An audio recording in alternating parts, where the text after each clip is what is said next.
Welcome everyone. Uh, so today, like we are having sixth webinar, sixth consecutive Sunday webinar, and PIPM has planned 52 Sundays, 52 webinars.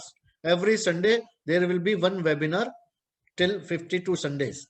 So we'll be keep interacting with you. आपसे मुलाकात होती रहेगी हर Sunday को और बातचीत होती रहेगी कुछ है ना. द पर्पज ऑफ PIPM जैसा कि अभिमन्यु ने बताया, इट्स नॉट दैट कि I will be speaking only. मैं I would like to share the knowledge. Maybe आपके प्रोजेक्ट्स पे आपको क्या सीखने को मिला या क्या शेयर करना चाहते हैं आप.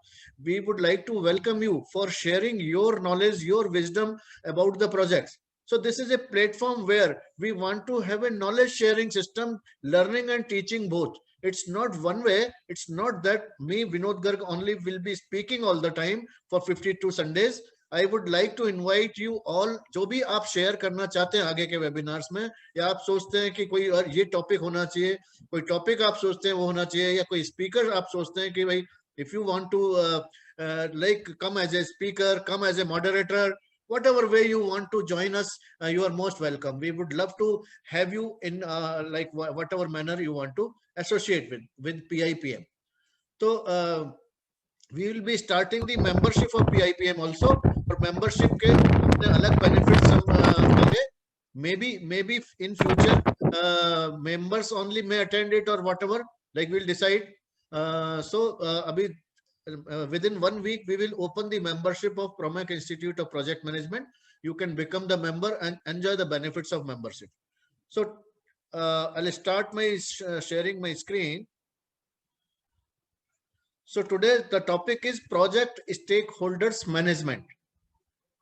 Identify stakeholders, plan stakeholder management, engage stakeholders, monitor stakeholders engagement. We will discuss all this today.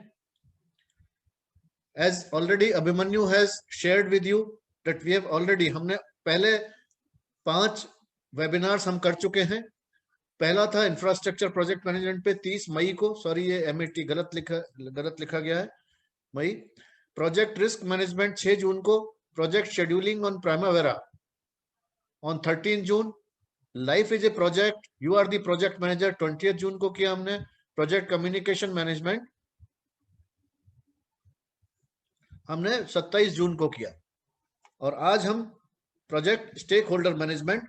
Who are the stakeholders? Stakeholders कौन है? Stakeholders people, group of people और organisations who are directly or indirectly, positively or negatively impacted by the outcome of the project or can impact the outcome of the project. I will repeat the definition once again. The definition of stakeholders is people, group of people, organizations who are directly or indirectly, positively or negatively impacted by the outcome of the project or can impact the outcome of the project. जैसे infrastructure projects में mainly होता है, अगर एक bridge, over bridge बन रहा है किसी शहर में मान लीजिए, तो बहुत सारी दुकानों की कीमत बढ़ जाती है और बहुत सारी दुकानों की कीमत घट जाती है. तो जिनकी घट गई वो नेगेटिवली इंपैक्टेड स्टेक होल्डर्स हैं. वो चाहेंगे ये प्रोजेक्ट ना हो. They will try to restrict, ये कोशिश करेंगे कि ये प्रोजेक्ट नहीं आना चाहिए. और जो पॉजिटिवली इंपैक्टेड है वो उसको सपोर्ट करेंगे. Like that. ये तो बहुत ज्यादा विजिबल एक एग्जांपल मैंने दिया, लेकिन बहुत सारी बार इतना विजिबल, इतना ज्यादा क्लैरिटी नहीं होती है पॉजिटिव इंपैक्ट होने. We have to find out. हमें ढूंढना होता है कि कौन पॉजिटिवली इंपैक्टेड है, कौन नेगेटिवली इंपैक्टेड है, कौन इंपैक्ट कर सकता है, कौन इंपैक्टेड हो सकता है. सो यहाँ पर आप देखेंगे कि all these are stakeholders. Top management is a stakeholder. They are positive stakeholders. They are going to be positively impacted by the outcome of the project. Project team members are there. Your manager, peers, resource manager, internal customers. All these are stakeholders. Contractors and subcontractors are your stakeholders. Government is a stakeholder because the government can delay your project, can hold your project. External customers are there, suppliers are there. ये सभी stakeholders है. तो the purpose of stakeholder management is to identify positive stakeholders and take support from them, and to identify the negative stakeholders and minimize the resistance from them, minimize the negative impact.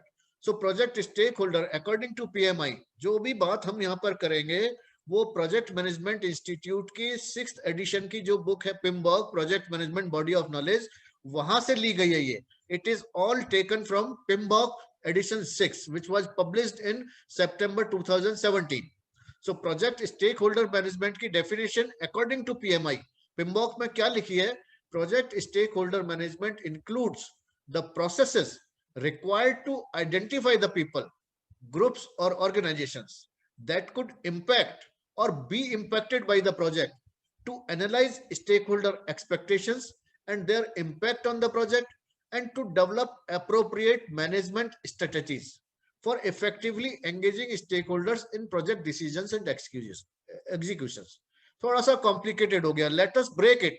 इसको हम थोड़ा तोड़ के समझने की कोशिश करते हैं. तो हमने देखा की टर्म्स क्या है इसमें? Identify.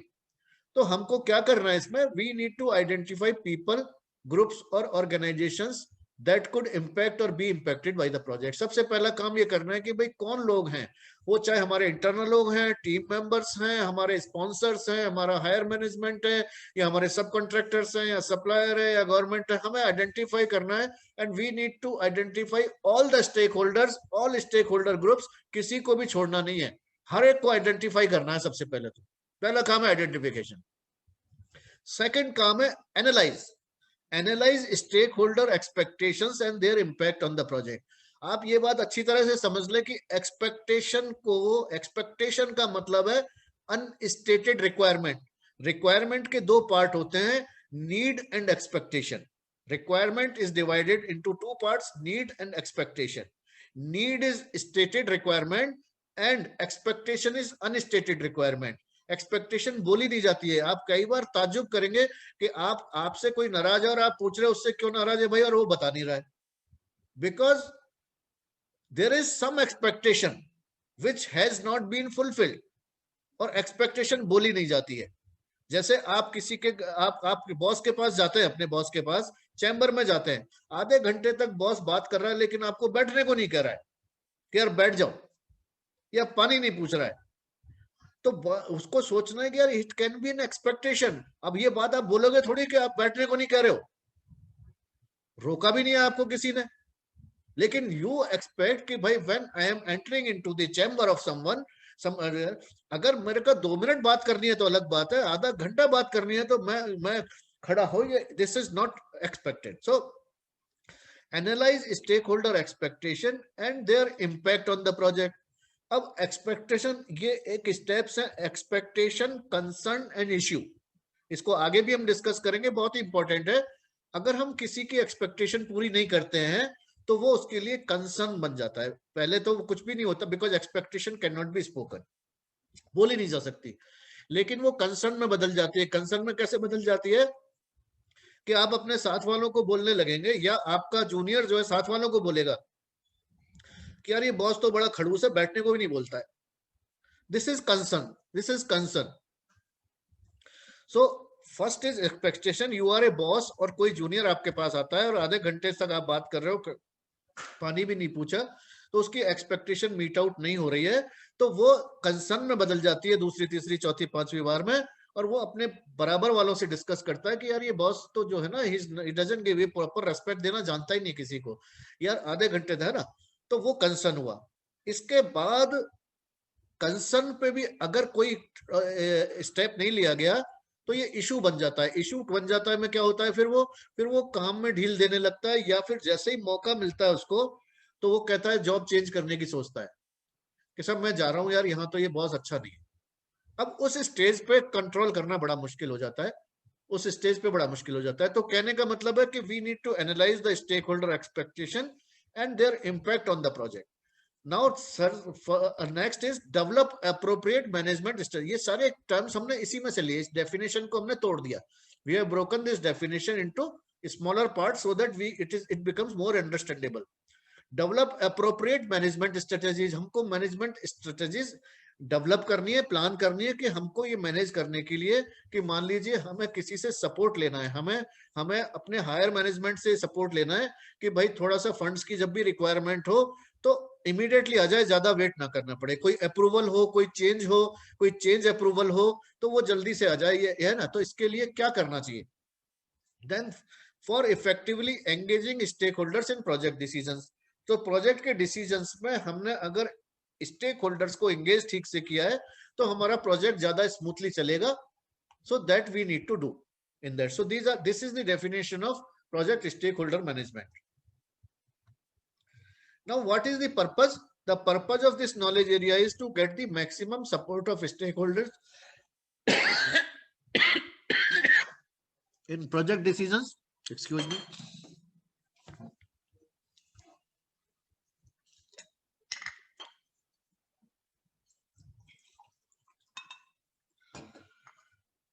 The purpose of this knowledge area is to get the maximum support of stakeholders in project decisions, which will be helpful for the successful completion of the project. What are the objectives? आप देखिए ये purpose है, ये objective है. What is the difference between purpose and objective? Purpose एक बड़ा, purpose is normally a bigger plan, bigger goal, and which may may not be highly measurable. तो purpose हमारा ये है. इस पर्पज को when we break into smaller goals, these are objectives. Objectives are slightly more measurable and more understandable. और उसको purpose को ही break किया है हमने. तो पर्पज ये है, इसको हमने ऑब्जेक्टिव्स में ब्रेक कर दिया. Identification of all stakeholders, prioritise the stakeholders based on power and interest. अब आप देखेंगे कि भाई हर एक स्टेक होल्डर को तो बराबर से ट्रीट नहीं कर सकते हम. So we will prioritise, we will do the ranking of the stakeholders कि भाई ये 50 स्टेक होल्डर है, इनमें से 5 को सेलेक्ट कर लो, 7 को सेलेक्ट कर लो, जिनको ज्यादा ढंग से हमें ये करना है. Then plan and appropriate strategy for stakeholder engagement. We plan this, ये ऑब्जेक्टिव है हमारा. Make sure the stakeholder are engage. हमने प्लान तो कर लिया, plan, we plan the strategy in the planning process group. Then in the execution we actually manage it. जो कुछ हमने प्लान किया था कि इस स्टेक होल्डर को क्योंकि नॉर्मली बहुत सारे स्टेक होल्डर्स की कम्युनिकेशन रिक्वायरमेंट होती है, भाई मेरे को टाइम से टाइम रिपोर्ट भेज दिया करो, मेरे को इतने दिन पहले बताओ तब मैं जाके आपको फाइनेंस का अप्रूवल दूंगा, या मेरे को ये ना. सो मेनली कम्युनिकेशन से ही हमको स्टेक होल्डर्स को एंगेज किया जाता है. तो what type of communication is required for stakeholder engagement, हम प्लान करते हैं वो. मॉनिटरिंग में क्या करते हैं? मॉनिटरिंग का मतलब क्या है? Plan versus actual. तो हमने प्लान की थी कोई स्ट्रेटेजी और हमने उसको इंप्लीमेंट किया था मैनेज स्टेक होल्डर में. जो हमने प्लान की और इंप्लीमेंटेशन में क्या कोई फर्क है? Are we implementing exactly the same strategy which we plan? For example, आपने सोचा था कि इस स्टेक होल्डर को मीटिंग में बुलाने के लिए 3 दिन पहले खबर करना जरूरी है, अगर 2 दिन पहले किया तो ये नहीं आएंगे. डिजाइनर है, कोई इंपॉर्टेंट स्टेक होल्डर है, तो आपने प्लान किया था. तो क्या जब आप इंप्लीमेंट कर रहे हैं उसको, तो क्या आप 3 दिन पहले उनको खबर कर पा रहे हैं, या 3 दिन पहले कर भी पा रहे हैं? तो क्या स्टेक होल्डर का एटीट्यूड सेम है, या हमको स्ट्रेटेजी चेंज करनी पड़ेगी कोई? सो मॉनिटरिंग में we monitor the varies if any is between plan and implementation. And अगर कोई वेराइज है और अगर स्टेक होल्डर्स ठीक से एंगेज नहीं हो रहे हैं और प्रोजेक्ट पे इंपैक्ट वो नहीं आ रहा है जो हम चाहते हैं, तो हमको रिवाइज करनी हो सकती है. We keep, so project management is like keep revising the strategy if necessary. So wherever it is necessary we will revise it strategy. तो 4 प्रोसेसेस में, there are 4 processes in this knowledge area. Identify stakeholders, plan stakeholder engagement, manage stakeholder engagement, monitor stakeholder engagement. Identify में हम identify करते हैं. The PMBOK definition is the process of identifying project stakeholders regularly and analyzing and documenting the relevant information regarding their interest, interdependencies, influence and potential impact on project success. अगर हमने इनको engage किया तो क्या impact आएगा success पे, नहीं किया तो क्या नुकसान हो जाएगा? Plan stakeholder engagement, the process of developing approaches to involve project stakeholders based on their needs, expectations, interest, and potential impact on the project. Manage stakeholder engagement, the process of communicating and working with the stakeholders to meet their needs and expectations, address issues as they occur, and foster appropriate stakeholder engagement involvement. Monitor stakeholder engagement, the process of monitoring overall stakeholder relationship. and adjusting the strategies. Remember, in monitoring, the key term is this adjusting the strategies and plans for engaging stakeholders. अगर plan काम नहीं कर रहा है तो हम उसको adjust कर सकते हैं. लेटेस्ट ट्रेंड्स क्या है प्रोजेक्ट मैनेजमेंट में? ट्रेंड्स क्या है स्टेक होल्डर को लेके, ट्रेंड्स क्या है और बेस्ट प्रैक्टिसेस क्या है? To make sure that all the stakeholders are identified, not a limited set. सबको हमें आइडेंटिफाई करना है, नॉट ए लिमिटेड से. जैसे कोई इंफ्रास्ट्रक्चर प्रोजेक्ट है, नॉर्मली हम क्लाइंट को आइडेंटिफाई कर लेते हैं, अपने स्पॉन्सर को आइडेंटिफाई कर लेते हैं, अपने हायर मैनेजमेंट को आइडेंटिफाई कर लेते हैं, सब कॉन्ट्रैक्टर्स को भी आइडेंटिफाई कर लेते हैं, सप्लायर्स को भी. लेकिन मे बी लोकल विलेजर्स जो हैं उनको आइडेंटिफाई नहीं कर पाते. Local police, local media, local politicians जो कि आपके प्रोजेक्ट को नेगेटिवली इंपैक्ट कर सकते हैं. तो आपको ये भी आइडेंटिफाई करना जरूरी है कि वो कौन से नेगेटिव या पॉजिटिव स्टेक होल्डर हो सकते हैं जो आपके प्रोजेक्ट को सपोर्ट कर सकते हैं, जो नॉर्मली जिनको हम आइडेंटिफाई नहीं करते हैं. So we should try to identify all the stakeholders. All mean all. We will not leave any limited set को नहीं करना है, हमें सबको करना है. Now we need to ensure that all of the team members are engaged in stakeholder. because क्या होता है कि मान लीजिए साइट पे कोई काम कर रहा है बंदा, और maybe he can identify the stakeholder in a better way than you. आप अगर ऑफिस में हैं, हेड ऑफिस में हैं, मे बी साइट वाला बंदा ज्यादा अच्छी तरह से स्टेक होल्डर को आइडेंटिफाई कर सकता है प्रोजेक्ट साइट पर जो है. Periodic review of stakeholder communities should be done. Periodic review होना चाहिए, क्योंकि एक प्रोजेक्ट में ऐसा होता है कि शुरू में कोई स्टेक होल्डर है, बाद में वो हो सकता है नहीं रहे. जैसे एक कंस्ट्रक्शन प्रोजेक्ट की बात करें, हाईवे प्रोजेक्ट की बात करें, in the beginning suppose utility contractor is there और excavation contractor is there, they are stakeholders in the beginning, but maybe after some times they are not that important stakeholder. एक बार काम उसके बाद में दूसरा कोई हो सकता है बड़ा स्टेक होल्डर बन जाए, इंपॉर्टेंट स्टेक होल्डर या ज्यादा पावरफुल स्टेक होल्डर हो, जो इंपैक्ट ज्यादा कर सकता हो प्रोजेक्ट को, या फिर नए ऐड होते चले जाते हैं stakeholders. So we should have periodic review of stakeholder communities. It should be done. Now consult the most affected stakeholder. जो सबसे ज्यादा अफेक्टेड स्टेक होल्डर्स है और उनको पार्टनर्स की तरह इन्वॉल्व करना जरूरी है. सबसे ज्यादा अफेक्टेड कौन है? सबसे ज्यादा अफेक्टेड क्लाइंट हैं, हमारे स्पॉन्सर हैं, हमारी प्रोजेक्ट टीम है, या लोकल हो सकता है, लोकल पब्लिक है, वो भी सबसे ज्यादा इम्पैक्ट हो सकते हैं. तो देन बेस्ट प्रैक्टिसेस में आता है assess the value of engaging the stakeholders, positive value and negative value. तो ये असेसमेंट हमने करना कि if we engage them what will be the positive value, if we don't engage them what will be the negative value और loss. These are the best practices in this. So now first process, पहला process इसमें identify stakeholder. The purpose is to make a list of all possible stakeholders. Definition हमने पहले पढ़ ली है इसमें. We have already gone. Now how to do it? How to identify stakeholders? ये कुछ techniques है इसमें. Expert judgement, data gathering, data analysis, data representation. Expert judgement का क्या मतलब है? एक्सपर्ट जजमेंट का मतलब है कि we use our own knowledge, wisdom, experience for identifying the stakeholders, and also the knowledge, wisdom and experience of our project team, project sponsor. जो भी लोग प्रोजेक्ट से जुड़े हुए हैं उनसे हम बात कर सकते हैं, पूछ सकते हैं कि आप अपनी एक्सपर्टीज यूज करके बताइए कि इसमें और कौन कौन से स्टेक होल्डर्स हो सकते हैं. और ये जो है कि ओपीए जो है, this OPA is organisational process assets. यानी सिमिलर प्रोजेक्ट्स अगर आपकी कंपनी में हुए हैं पहले से, तो वहां कोई स्टेक होल्डर्स रहे होंगे, तो you may have a list of stake holders from OPA, यानी ऑर्गेनाइजेशनल प्रोसेस असेट्स से आप एक स्टेक होल्डर रजिस्टर में देख के आप लिस्ट निकाल सकते हैं. So as a project manager, it is expected from you that you should be an expert in identification of various stakeholders, and with your own judgment you should be able to identify individual persons, groups and organizations who can impact your project positively or negatively. Now apart from your own judgment, you may require to take help from the senior management and the other project team members for creating the list of all. Now data gathering. Data gathering is a technique how to collect the data. We can have questionnaires, we can do brainstorming. 4-5 लोग बैठ के जो team member brainstorming करें कि यार data और क्या क्या हो सकता है, और क्या क्या हो सकता है, और कौन इंपैक्ट कर सकता है, और इसका not only impact, not only the identification में आप प्लीज याद रखें, it's not only identification of stakeholder, but we need to identify and assess the power of the stakeholder, the influence of the stakeholder, the involvement of the stakeholder, the interest of the stakeholder, nuisance value of the stakeholder. All this need to be assessed in identification. So we do brainstorming for that. We do questionnaire कर सकते हैं, एक बार surveys कर सकते हैं, interviews कर सकते हैं. किनके साथ कर सकते हैं survey वगैरह, मतलब with the project team we can have an interview one on one कि यार और क्या हो सकता है, और क्या हो सकता है, what else is possible. This is a common technique used for collection of project related data and used to identify the stakeholder also.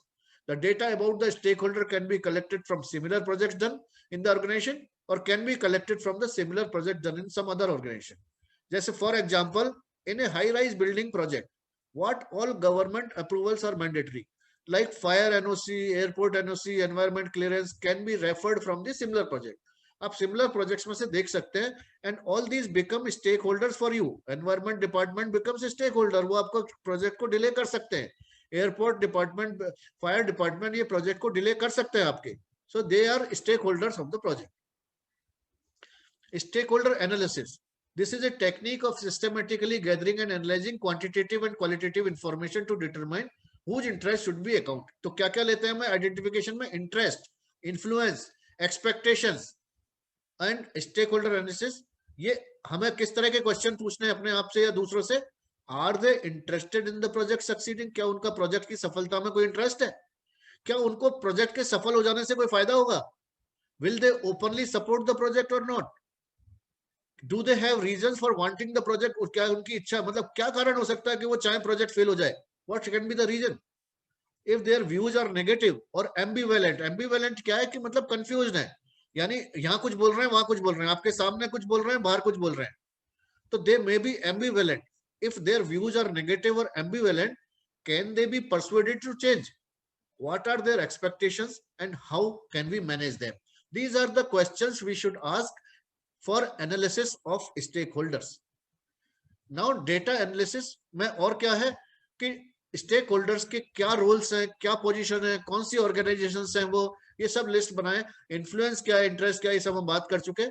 अब यहाँ पे डेफिनेशन है हमारे पास कि पावर किसको बोलेंगे? Level of authority. Interest is level of concern. Influence is ability to influence the decisions and outcome of the project. Impact is ability to cause the changes to the project planning. So all this we need to consider.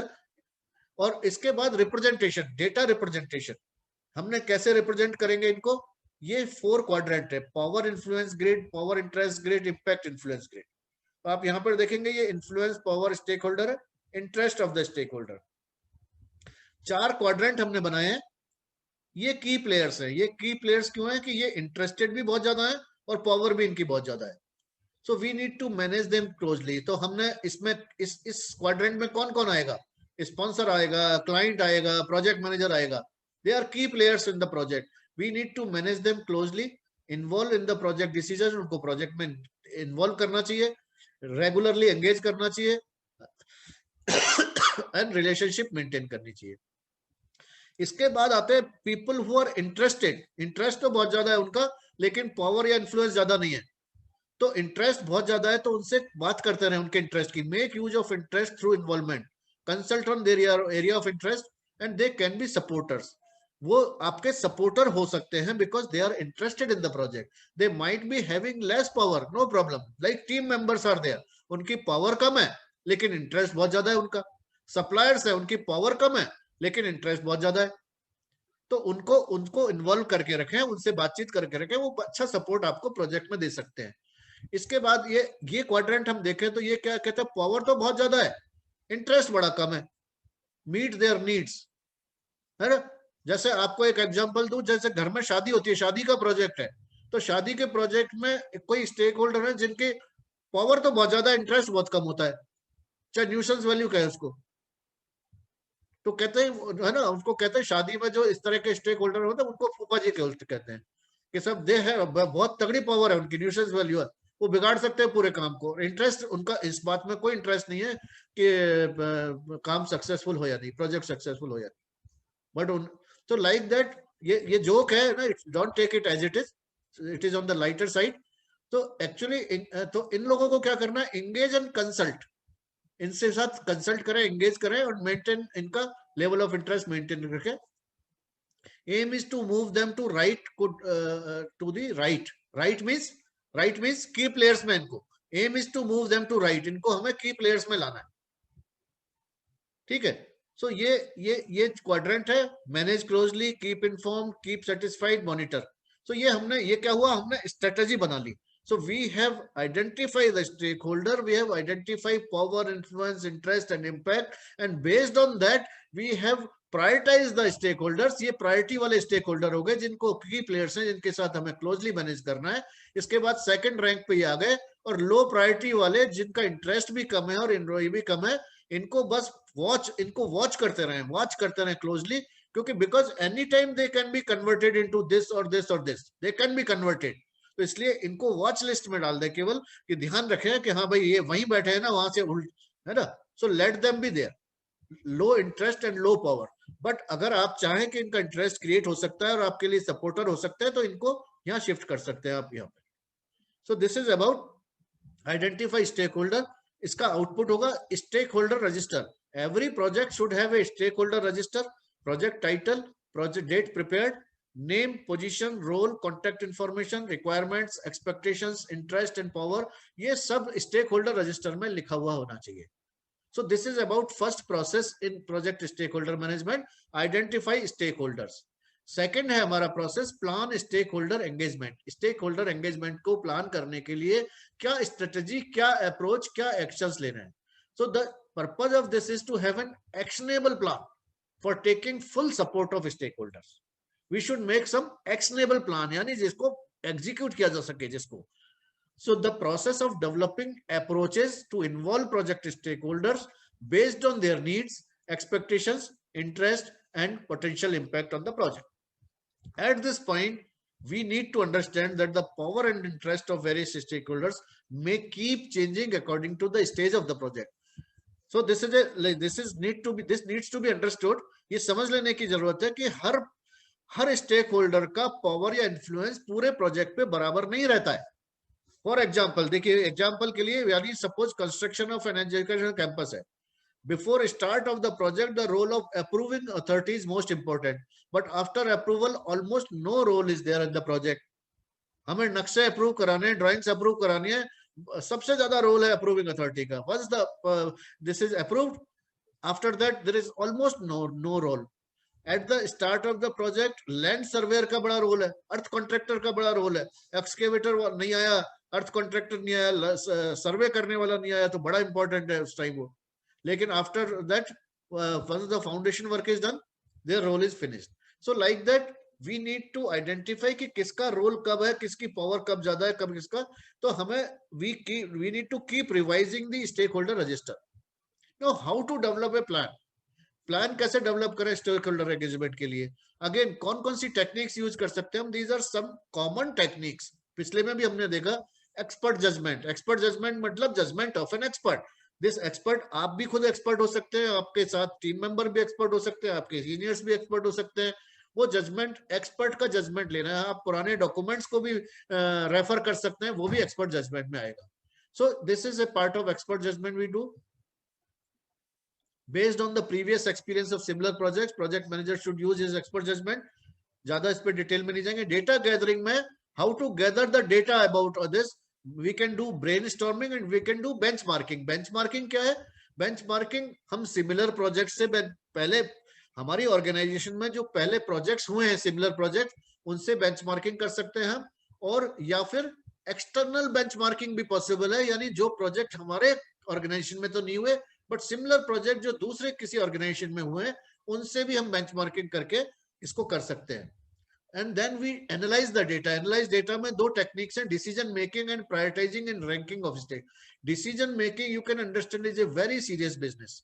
Decision making के लिए आपको सारे option सोच के रखना जरूरी है पहले. So you do like comparison about option number 1, option number 2, option number 3, option number 4, and then you select the best option available and you make a decision कि let us go like this. Prioritising में ये हो गया. अभी हमने बात की थी कि हमने इस बात का भी डिसीजन लिया कि प्रायोरिटाइज करने के लिए कौन इंपॉर्टेंट है, कौन प्लेयर्स है, कौन केवल किसको केवल इन्फॉर्म करना है, कीप इन्फॉर्म, कौन से क्वाड्रेंट में कौन कौन से लोग आएंगे. इसको प्रायोरिटाइज करना है यहाँ पर. एंड यहाँ now I would like to ask a question. Did you ever find it difficult to take a decision about who is more important than the project on the project, whose expectations are higher than the other, who has more power or influence? At times ये question हमारे को आते हैं and at times we get confused. किसी एक department में client की तरफ से 2 पार्टनर हैं, क्लाइंट के 4 पार्टनर हैं, we are not able to understand कि भाई किसको ज्यादा इंपॉर्टेंस है, किससे बात की जानी चाहिए, किससे ज्यादा कम्युनिकेट करें, कौन ज्यादा प्रोजेक्ट के सक्सेस में इंटरेस्टेड है, किसकी पावर ज्यादा है या किसकी न्यूसेंस वैल्यू ज्यादा है. All this like we need to analyse the data and take a decision. Now अगर और आगे चले हम एनालाइज में, तो एनालाइज करने के बाद आपको क्या पता चलेगा, what will be the result of analysis? You will come to know there are 5 types of stakeholders. There were different type of stakeholder, 4 types of stakeholder according to power and influence. Now degree of engagement. Now this is a different criteria of classification of stakeholders. There are unaware stakeholders, resistant, neutral, supportive and leading. Unaware means जिनको project के बारे में पता नहीं है, impacts का नहीं पता है. They are unaware of project and potential impacts. कई बार होता है ना, हमें पता ही नहीं होता है हमारे आसपास कोई प्रोजेक्ट आ रहा है और उससे हम इंपैक्ट होने वाले हैं, पॉजिटिवली या नेगेटिवली. पता ही नहीं होता कि पास में कोई है ना, बहुत सारे लोग हैं, कोई नया एयरपोर्ट बनने वाला है और आसपास की जनता को पता नहीं है, और बनने के बाद हो सकता है पॉजिटिवली इंपैक्ट हो जाए. कोई बहुत बड़ी यूनिवर्सिटी आ रही है आसपास, लैंड के दाम बढ़ जाएंगे हमारे, तो पॉजिटिव है ना, वो there can be some stakeholders जो उसका अपॉर्चुनिटी का फायदा उठा सकते हैं, but they are unaware. So they are called unaware stakeholders. Resistant जो कि प्रोजेक्ट के आउटकम को रजिस्ट करते हैं कि नहीं, ये प्रोजेक्ट नहीं होना चाहिए. So aware of project and potential impacts and resistant to change, कि ये प्रोजेक्ट नहीं होना चाहिए. They are resistant, they try to stop it. वो चाहते हैं कि नहीं हो ये काम. न्यूट्रल का मतलब है कि ना तो सपोर्टिव है ना रेजिस्टेंट है. सपोर्टिव का मतलब है कि वो आप उनसे कहो कि भाई कुछ can you help me in execution of this project, तो they are always prepared, they are very supporting about the project. अगर कोई भी उनके किसी इन्वॉल्वमेंट से फायदा हो सकता है प्रोजेक्ट को, तो they are always ready. Leading are very few people are leading in that. Leading और सपोर्टिंग में फर्क इतना ही है कि सपोर्टिव में if you ask for the support they will support you. Leading में you don't need to ask for the support, they will lead the project. So proactive approach is there in the leading, proactive approach is there in the supportive, reactive approach is there. अगर कोई उनको पूछेगा तो वो support कर देंगे, कोई नहीं पूछेगा तो नहीं करेंगे. लीडिंग में ये है कि आप पूछो या ना पूछो, they are highly interested, highly worried about the outcome of the project, highly concerned कि प्रोजेक्ट फटाफट होना चाहिए, सक्सेसफुल होना चाहिए. तो ये जो हमने 5 टाइप्स देखे, unaware, resistant, neutral, supporting and leading. तो हमने डेटा रिप्रेजेंट करते हैं हम इसको stakeholder number 1, 2, 3. C is for current engagement level and D is for desired engagement level. Current engagement level मतलब आज उनका क्या स्टेटस है. There may be some people who are unaware today, but you want them to be supporting. So this is your planning. You can plan for your project. There may be some stakeholder who are resistant today. You want to convert them into supporting. There may be some stakeholder who are neutral today. You want them to be leading. So this is how you can represent the data, how you can plan the stakeholder engagement. Today they are at this stage, and this review will go on throughout the project. You will keep reviewing it. You maybe C से यहाँ तक पहुंचने में हो सकता है एक बार में ना पहुंचे, वो अनअवेयर से रेजिस्टेंट पे आए या न्यूट्रल पे आए, वो आफ्टर दैट सपोर्टिंग पे आए. You have to keep trying and keep reviewing your result कि engagement level क्या हुआ अभी तक, या सपोर्ट मिलना शुरू हुआ या नहीं. So this is about how you represent. So output of stakeholder plan stakeholder is stakeholder management plan. So we are in the process of plan stakeholder management. The output will be stakeholder management plan. Stakeholder management plan is a subsidiary plan of project management plan, and it explains how the project stakeholders will be engaged. to obtain their support in the decision making during the execution of the project, and also how the monitoring of the stakeholder engagement will be done throughout the project life cycle. कहने का मतलब यह है कि इस stake holder management plan में आपके पास list of stake holders, current engagement level, desired engagement level, power, influence, everything will be there, और वो स्ट्रेटेजीज होंगी जिनसे आप उनको एंगेज करेंगे आगे और उनसे सपोर्ट लेंगे प्रोजेक्ट को टाइम से करने में, प्रोजेक्ट के आउटकम को पॉजिटिव करने में, सक्सेसफुल बनाने में प्रोजेक्ट को, and throughout the project ये करते रहेंगे। वो प्लान है, उसको बोलते हैं stakeholder management plan. This plan will be updated wherever there is an addition of a stakeholder or a group.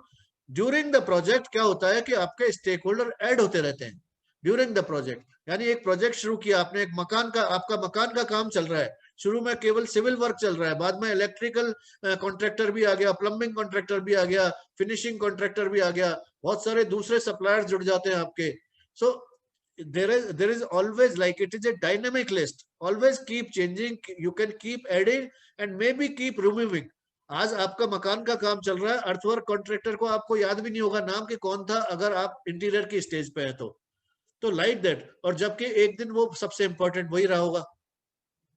So like that you can keep reviewing your list.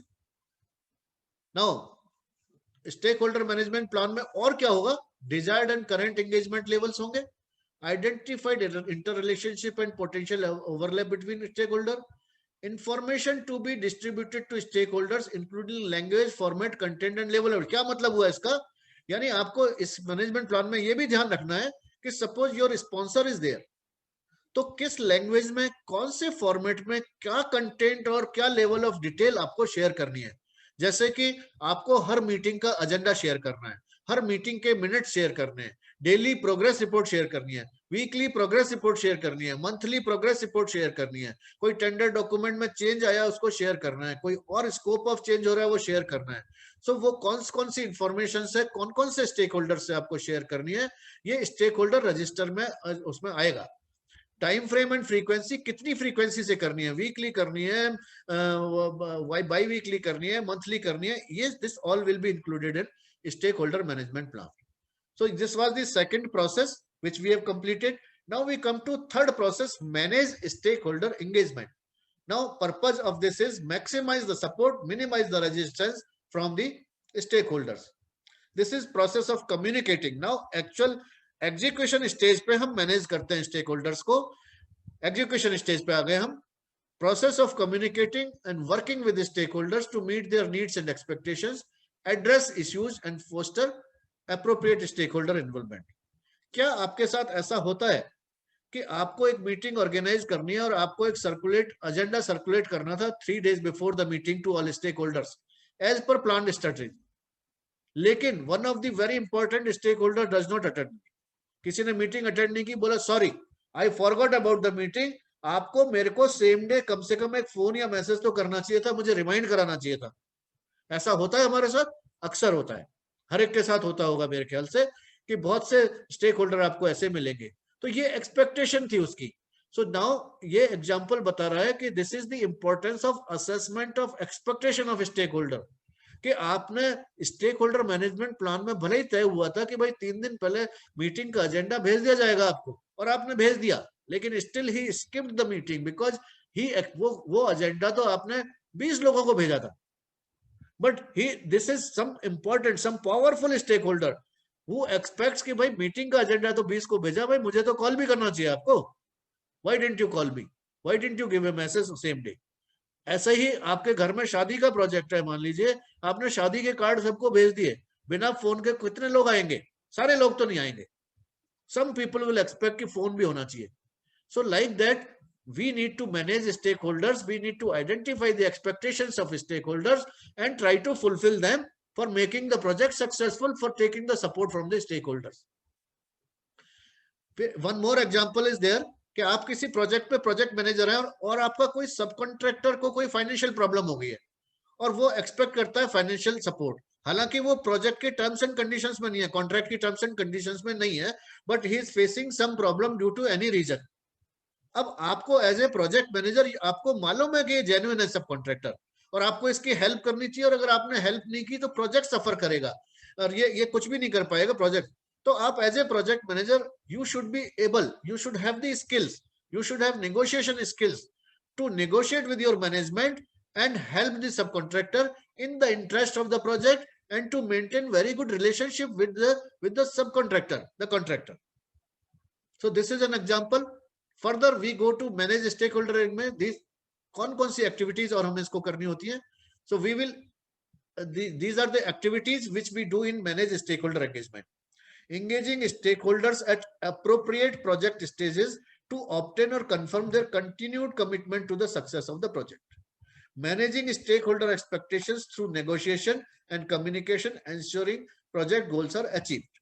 Negotiation में क्या है, जैसे मान लो funds की requirement है project पे आपको, तो may be management will say know after 15 days you will get the payment, या क्लाइंट बोलेगा आपको अभी पेमेंट नहीं कर सकते हम. सो दिस इज नेगोशिएशन का मतलब है कि आप उनको किस तरह से कन्विंस करके, परस्यू करके, किस तरह से अपनी बात को मनवा के प्रोजेक्ट के इंटरेस्ट में प्रोजेक्ट गोल्स को अचीव कराने के लिए उनको आप कन्विंस कर पाते हैं. Negotiation skill is one of the most valued skill. एंटीसिपेटिंग future problems, आपको पहले से एंटीसिपेट कर लेना चाहिए, फिर अगर ऐसा हुआ तो क्या होगा फ्यूचर में, what will be the impact on the project and और फ्यूचर प्रॉब्लम्स. और ये भी आइडेंटिफाई कर ले कि कौन से स्टेक होल्डर्स क्या प्रॉब्लम क्रिएट कर सकते हैं, what all problems can be create. जैसे कि मान लीजिए कोई क्लाइंट है, वो बिल डिले कर सकता है आपका, या क्लाइंट का क्वांटिटी सर्वेयर है, बिल चेकिंग वाला है, वो बिल डिले कर सकता है आपका, कि आपने क्लाइंट को तो पूछ लिया, उसको तो पूछा ही नहीं, आपने उसकी एक्सपेक्टेशंस पूरी नहीं की. कम्युनिकेशन एक्सपेक्टेशंस हो सकती हैं, कोई भी और एक्सपेक्टेशंस हो सकती हैं जो आपने पूरी नहीं की उसकी, और उसकी वजह से आपको एंटिसिपेट करके चलना चाहिए फ्यूचर प्रॉब्लम को कि क्या प्रॉब्लम हो सकती है. Concerns need to be identified. जैसा मैंने बात की आपसे कि there are 3 stages: expectations, concerns and issues. Expectation के स्टेज पे अगर आपने पूरा नहीं किया उसको, तो कंसर्न बन जाएगी, वो कंसर्न पे नहीं किया तो वो इश्यूज बन जाएंगे. तो concern need to be identified and discussed as soon as possible to assess associated project risk. So now this was the third process in project stakeholder management, manage stakeholder engagement. The last and fourth is monitor stakeholder engagement. How to monitor stakeholder engagement? Monitor का मतलब है planned versus actual. जो आपने plan किया था strategy, उसके हिसाब से काम हो रहा है या नहीं, आपको जो सपोर्ट प्लान किया था स्टेक होल्डर से वो मिल रहा है या नहीं, आपने जो कम्युनिकेशन स्ट्रेटेजी प्लान की थी वो हो रही है या नहीं. लाइक आपने सोचा था वीकली मीटिंग करेंगे और किसी पर्टिकुलर स्टेक होल्डर को बुलाएंगे, उसमें क्या आप बुला पा रहे हो उनको, क्या आप मीटिंग कर पा रहे हो, क्या आप एजेंडा सर्कुलेट कर पा रहे हो, क्या मिनट्स ऑफ मीटिंग ये कर पा रहे हो, क्या कंप्लायंस कर पा रहे हो मिनट्स ऑफ मीटिंग की. All that will be studied, that will be like managed, monitored in this process. So this is process of monitoring overall stakeholder relationships and adjusting strategies and plans for engaging stakeholders. यहाँ पर सबसे ज्यादा important इसमें जो term है adjusting the strategies, यानी कि जो स्ट्रेटजीज आपने शुरू में बनाई है वो जरूरी नहीं है कि काम, बिकॉज पीपल आर कॉम्प्लिकेटेड. आपने सोचा था पिछले प्रोजेक्ट पे मैंने इस तरह काम चला लिया, इस पे भी चल जाएगा, या एक इंसान के साथ आपने एक स्ट्रेटजी रखी, दूसरे के साथ भी वही चल जाएगी, ऐसा जरूरी नहीं है. People are very complicated and you need to identify individually आपको आइडेंटिफाई करना है. और मे बी मॉनिटरिंग में आपको ये देखना है ये स्ट्रेटजी यहाँ काम नहीं कर रही है, तो you should adjust the strategy. आपको स्ट्रेटजी को एडजस्ट करके मॉडिफिकेशन कर सकते हैं, आप चेंज कर सकते हैं उसको टाइम टू टाइम. तो एक एग्जांपल इसमें लिया है कि क्या आपके साथ ऐसा होता है कि इट वाज डिसाइडेड कि that the meeting date and meeting time must be finalized at least 3 days before the meeting and the agenda must be circulated accordingly, but the planned approach is not followed and a very important stakeholder skips the meeting by saying that I will be able to attend the meeting only if I receive the agenda 3 days before the meeting. क्या आपके साथ होता है? मेरे को 30 साल हो गए प्रोजेक्ट्स करते, एंड जो मैं बात कर रही है it is very very common. हम ये छोटी छोटी गलतियां प्रोजेक्ट्स पे, हम या जो भी दूसरे लोग हैं सब करते रहते हैं. इतना गैप आता रहता है, प्लान कुछ करते हैं हम और काम कुछ हो पाता है, नहीं हो पाता है. There is always deviation. All the projects are full of deviations, full of variances, full of changes. There is always a difference between planning and actual doing. तो उसको कैसे मैनेज करें? फर्स्ट थिंग इज, पहले तो first of all we should find out what is the gap and what is the impact of that gap, what is the reason, what is the cause of that, what is the degree of that variation, कितना variation है. हमने weekly meeting सोचा था, पता चला monthly भी नहीं हो रही है. हमने डेली रिपोर्ट सोचा था, पता चला वीकली रिपोर्ट भी नहीं जा रही है. कितना डेविएशन है, that we need to identify और accordingly we need to act. यहां पर आप की टर्म्स देखेंगे, stakeholder, overall stakeholder relationship and adjusting it. Monitor stakeholder relationships. Monitoring means comparing plan with actual. In the planned stakeholder process, the strategies for the stakeholder engagement for taking the support from stakeholder were planned, which were implemented in the managed stakeholder expectation. But as we understand, the actual implementation and actual results will not be the same as planned. Tailoring strategies. What is the meaning of tailoring?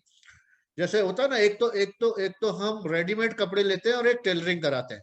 तो हमने एक readymade plan पुराने project से लिया था, लेकिन हमने देखा कि इस प्रोजेक्ट पे फिट नहीं हो रहा है, तो हमको टेलरिंग करनी पड़ेगी. टेलरिंग मतलब कि इस प्रोजेक्ट के हिसाब से, इस प्रोजेक्ट के स्टेक होल्डर्स के हिसाब से क्या सूटेबिलिटी है, कौन सी स्ट्रेटेजी चलेगी, उसके हिसाब से प्लान करना, उसको टेलरिंग स्ट्रेटेजी कहते हैं. Now, how to monitor stakeholder engagement? We do data analysis. Data analysis मतलब हमने क्या प्लान किया था और क्या हुआ, कब कब मीटिंग हुई, कब नहीं हुई. We analyze the data, we take the decision, what changes we will make, we take the decision, we represent the data. जो हमने देखा कि वो stakeholder engagement assessment matrix बनाया था हमने, उसमें डेटा रिप्रेजेंटेशन किया था, उसमें रिप्रेजेंट करते हैं हम कि हमारा क्या स्टेटस है अभी. We use communication skills for monitoring, we use interpersonal and team skills, and we do meeting. I will not go into very much details of this. We will be closing in next 2-3 minutes.